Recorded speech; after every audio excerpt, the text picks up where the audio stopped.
Social media as such bad కాదు.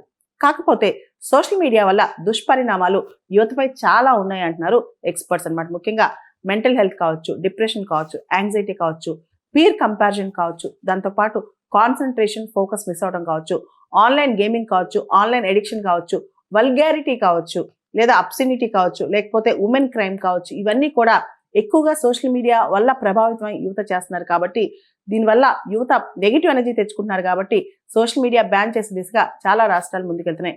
అయితే social media వల్ల చాలా ఈజీగా కనెక్ట్ అవ్వచ్చు, అదేవిధంగా చాలా ఈజీగా కొత్త విషయాలు తెలుసుకోవచ్చు, చాలా అంశాలపైన మన అభిప్రాయాలు చెప్పవచ్చు. యాజ్ సచ్ అంటే సోషల్ మీడియా పైన దుష్పరిణామాలు, నెగిటివ్ ఎఫెక్ట్స్ పక్కన పెడితే పాజిటివిటీ కూడా చాలా ఉంది. కాబట్టి సోషల్ మీడియాకి సంబంధించి కొంత రిస్ట్రైంట్ పాటించాల్సిన అవసరం పిల్లల్లో ఉంది. ఆ రిస్ట్రైంట్స్ పిల్లలు చేస్తున్నారా లేదా, పాటిస్తున్నారా లేదా గమనించాల్సిన అవసరం పేరెంట్స్లో ఉంది. దాంతోపాటు కేవలం చట్టపరంగా లీగల్గా పాలసీస్ తీసుకొచ్చి బ్యాన్ చేస్తే సరిపోదు. దానివల్ల అంత పెద్ద ఎఫెక్ట్ ఉండదని నా అభిప్రాయం అనమాట.